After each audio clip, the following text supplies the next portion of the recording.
Hello student, स्वागत है आपका इट्स हिंदी चैनल पर। बच्चों, हमने इसमें जो क्षितिज भाग 2 एनसीईआरटी की आपकी 10वीं की पुस्तक है क्षितिज भाग 2, उसका हमने पाठ की पूरी अच्छे से व्याख्या कर ली है और आज हम उसके प्रश्न अभ्यास करेंगे। बच्चों, ये नहीं है कि जैसे यहाँ पर ये क्वेश्चन दिए हुए हैं या बुक में क्वेश्चन है बिल्कुल सेम टू सेम ऐसे ही क्वेश्चन आ जाएंगे।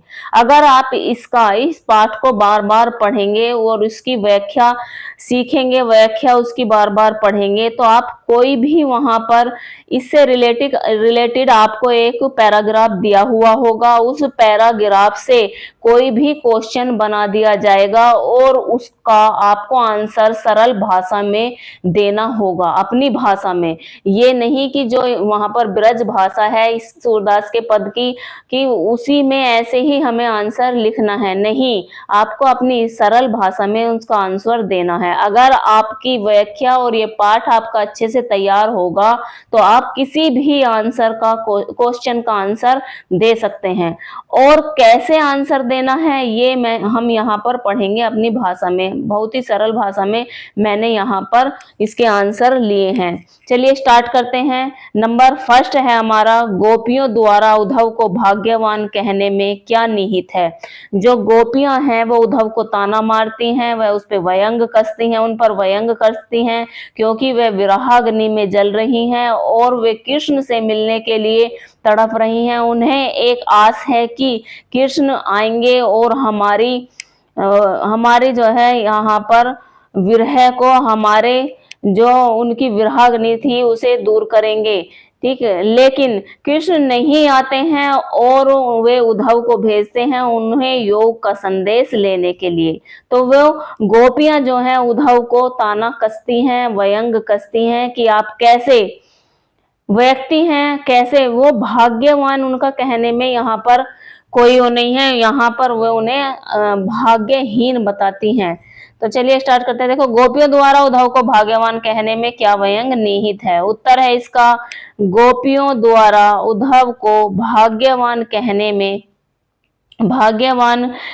में व्यंग निहित है कि उद्धव वास्तव में भाग्यवान न होकर भाग्यहीन हैं। वे श्री कृष्ण के साथ रहते हुए भी उनके प्रेम से अलग रहे। श्री कृष्ण के प्रति कैसे उनके हृदय में प्यार नहीं उत्पन्न हुआ, अर्थात श्री कृष्ण के साथ कोई व्यक्ति अगर एक पल भी, वे कहते हैं कि श्री कृष्ण के साथ उनका कैसे उनके हृदय में प्यार पैदा नहीं हुआ। श्री कृष्ण तो ऐसे हैं, अगर कोई व्यक्ति उनके साथ एक पल भी रह ले तो उन्हें उनसे प्यार हो जाए, उन्हें उनके प्रेम में डूब जाता है। और वह उद्धव के बारे में कहती हैं कि उद्धव इस प्रेम से कैसे अपरिचित रह गए। कैसे अपरिचित रह गए, यहाँ पर होगा अपरिचित, मतलब कि वे कैसे नहीं जान पाए उनके प्रेम को।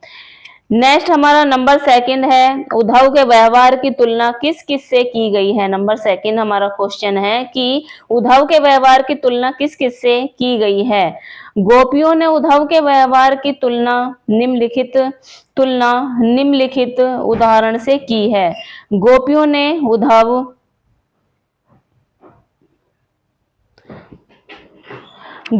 उद्धव के व्यवहार की तुलना कमल के पत्ते से की है। जिस प्रकार कमल के पत्ते पर एक भी बूंद नहीं टिकता, उसी प्रकार उद्धव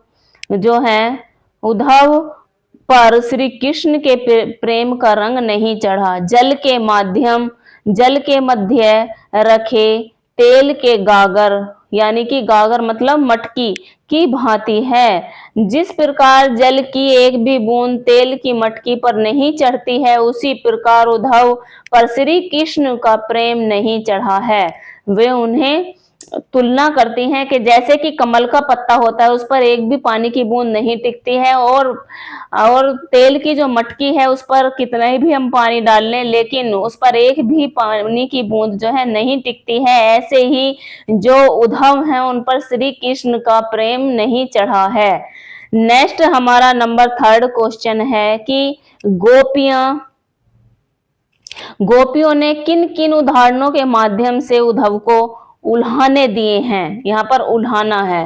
गोपियों ने कमल के पत्ते, तेल की माटी, मटकी, प्रेम की नदी आदि उदाहरणों के माध्यम से उद्धव को उल्हाने दिए हैं। प्रेम रूपी नदी में डूबकर भी उद्धव प्रभाव रहित हैं, मतलब उन पर कोई भी प्रेम का असर नहीं हुआ है, कोई भी प्रेम का प्रभाव नहीं हुआ है। श्री कृष्ण के सानिध्य में रहते हुए श्री कृष्ण के प्रेम से सर्वथा मुक्त रहे, वह उद्धव को कहती हैं। नेक्स्ट हमारा क्वेश्चन है, उद्धव द्वारा दिए गए योग के संदेश, उद्धव द्वारा दिए हुए योग के संदेश में गोपियों की विरहाग्नि में घी का काम कैसे किया है।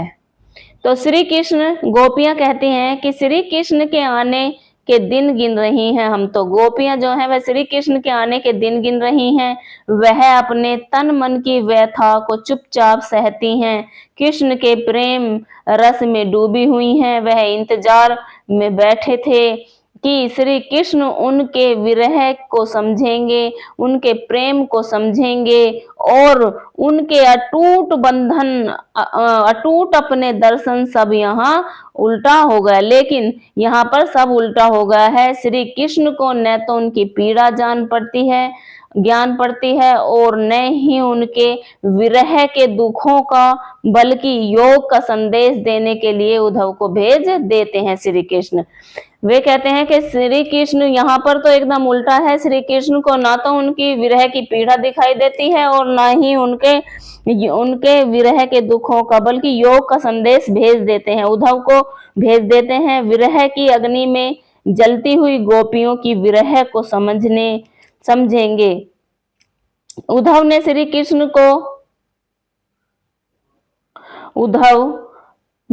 कृष्ण को भूल जाने और योग संदेश करने का उपदेश दिया, जिनसे उनके हृदय में जल रही अग्नि में घी का काम उसे और प्रज्वलित कर दिया है।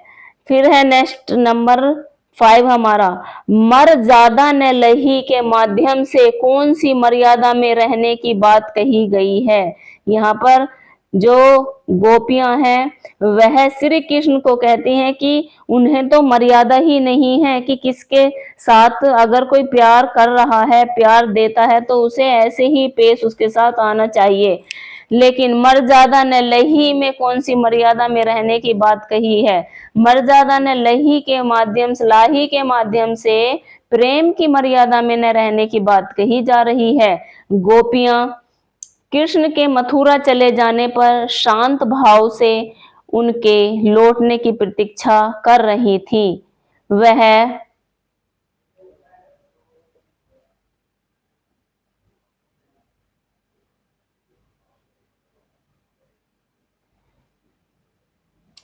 कर रही थी और वह चुप्पी लगाए अपनी मर्यादा में लिपटी हुई इस विरह को सहन कर रही थी, क्योंकि वह श्री कृष्ण से प्रेम करती थी, जो कृष्ण ने योग का संदेश देने के लिए उद्धव को भेज दिया, जिससे गोपियां मर्यादा छोड़कर बोलने पर मजबूर हो गईं।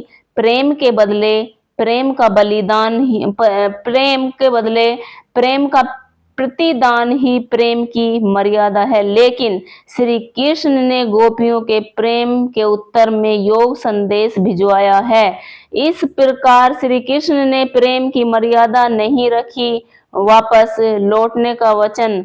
वह कहती हैं कि उनके प्रेम की मर्यादा नहीं रखी, वापस लौटने का वचन देकर भी गोपियों से मिलने नहीं आए हैं।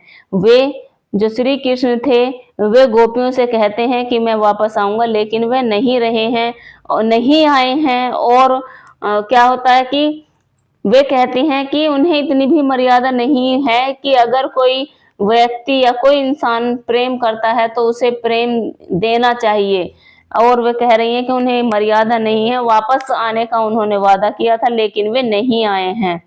नंबर 6 है, कृष्ण के प्रति अपने अन्य प्रेम को गोपियों ने किस प्रकार व्यक्त किया है। गोपियां दिन रात सोते जगते सिर्फ श्री कृष्ण का ही नाम रखती हैं। कृष्ण के प्रति उनके प्रेम को गोपियों ने चींटी और हारिल की लकड़ी के अवधारणा द्वारा व्यक्त किया है। उन्होंने स्वयं की तुलना चींटियों से और श्री कृष्ण की उनसे तुलना गुड़ से की है। उनके अनुसार श्री कृष्ण उसे गुड़ की भांति हैं, उस गुड़ की भांति हैं जिस पर चींटियां चिपकी रहती हैं।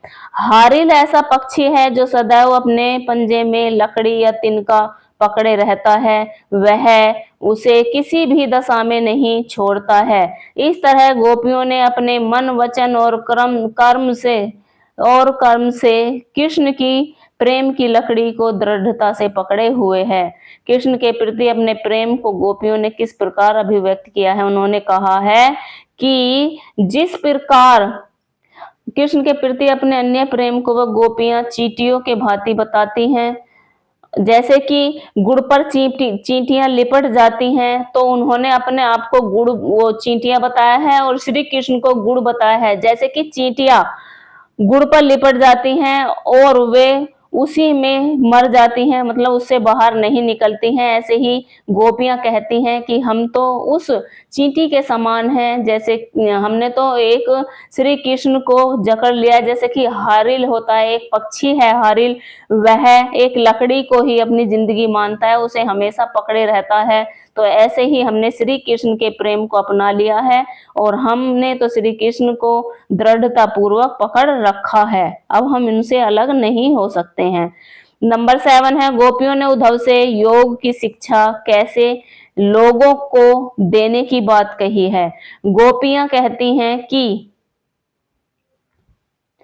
यहाँ पर गोपियां कह रही हैं कि उद्धव अपने प्रेम के संदेश में एकाग्रता का उपदेश देती हैं। गोपियों के अनुसार योग की शिक्षा उन्हें लोगों को देनी चाहिए, ऐसे लोगों को देनी चाहिए जिनके मन जो है वश में नहीं है, जिनके मन वश में नहीं है और चंचल होते हैं और इधर उधर भटकते रहता है।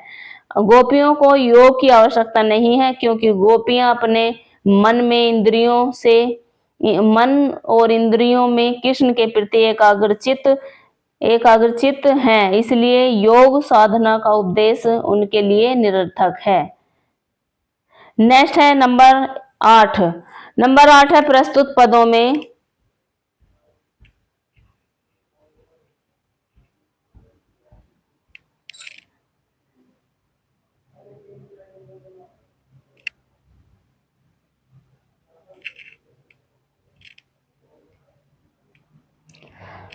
प्रस्तुत पदों के आधार पर गोपियों का योग साधना के प्रति स्पष्ट करें। प्रस्तुत पदों के आधार पर गोपियों का योग साधना के प्रति दृष्टिकोण स्पष्ट करें। प्रश्न पदों के आधार पर यह स्पष्ट किया गया है कि गोपियां योग साधना को नीरस, व्यर्थ और वांछित मानती हैं। गोपियों की दृष्टि में योग उसे कड़वी ककड़ी के समान है, उस कड़वी ककड़ी के समान है जिसे निगलना बड़ा ही मुश्किल है। सूरदास जी गोपियों के माध्यम से आगे कहते हैं कि उनके विचार में योग एक रोग है जिसे उन्होंने कभी पहले नहीं देखा है और ना ही कभी सुना है। गोपियों के अनुसार योग की शिक्षा उन्हीं लोगों को देनी चाहिए जिनके मन वश में नहीं है और जिनके मन चंचल हैं और इधर उधर भटकते रहते हैं। वे कहती हैं कि हमें नहीं योग सीखना है, हमने न योग को देखा है और न कभी सुना है। आप योग की जो शिक्षा है ऐसे लोगों को दीजिए जिनके मन वश में नहीं है और जिनके मन चंचल होते हैं, कभी इधर और कभी इधर, कभी कहीं किसी देवता को पूजते हैं और कभी किसी भगवान को पूजने लगते हैं। हमने तो एक श्री कृष्ण को अपना भगवान माना है, हम तो उन्हीं के प्रेम में रंगे हुए हैं, हम तो उन्हीं से प्रेम करते हैं। नेक्स्ट है नंबर 9।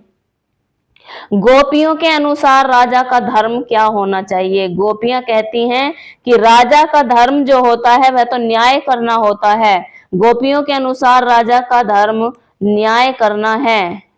क्या करना है? न्याय करना है। लेकिन यहाँ पर तो जो श्री कृष्ण हैं वे हमारे साथ अन्याय कर रहे हैं, न्याय करना हमारा उनका धर्म है, लेकिन और श्री कृष्ण उनके साथ अन्याय किया है। वह उन्हें विरह में छोड़ गए हैं और खुद मथुरा जाकर बस गए हैं। गोपियां विरह की अग्नि में जल रही हैं और श्री कृष्ण गोपियों को योग साध अपनाने के लिए कह रहे हैं।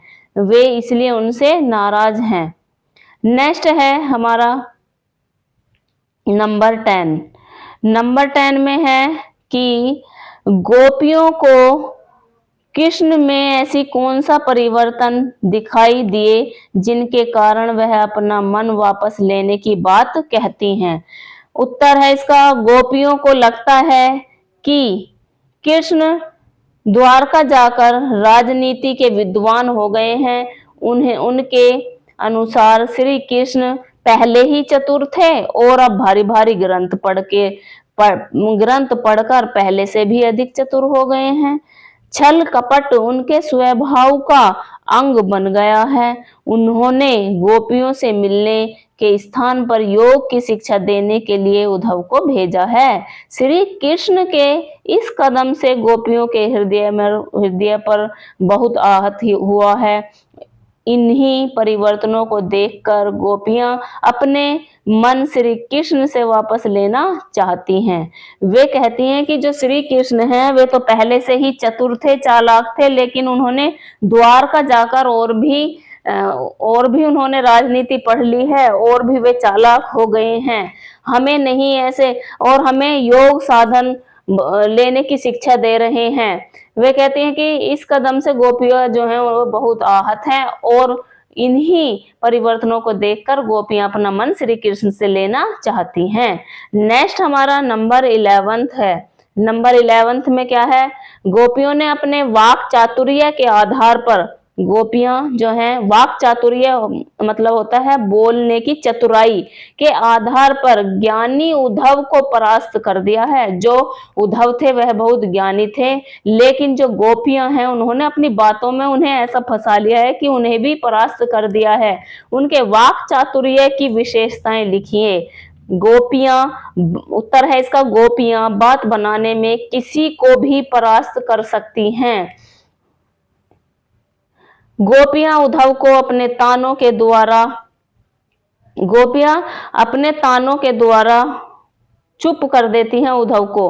गोपियों के व्यंग करने की अद्भुत क्षमता, वह अपने व्यंग बाणों द्वारा उद्धव को परास्त कर देती हैं। वह अपनी तर्क क्षमता से बात बात पर उद्धव को निरुक्त कर देती हैं।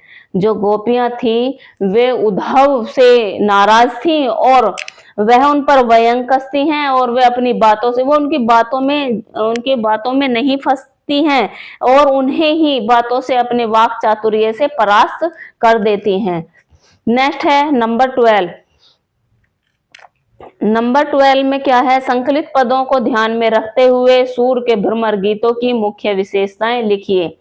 जो ये हमारे सूरदास के पद हैं वे भ्रमर गीत से लिए गए हैं और ये कह रहा है, यहाँ पर पूछ रहा है कि संकलित पदों को ध्यान में रखते हुए भ्रमर गीत की मुख्य विशेषताएं बताइए। भ्रमर एक भाव प्रधान गीति काव्य है। इसके उदाहरण भावनाओं का मनोवैज्ञानिक चित्रण है। सूरदास ने अपने भ्रमर गीत में निर्गुण भ्रम का खंडन किया है और भ्रमर गीत में शुद्ध साहित्यिक ब्रज भाषा का प्रयोग हुआ है।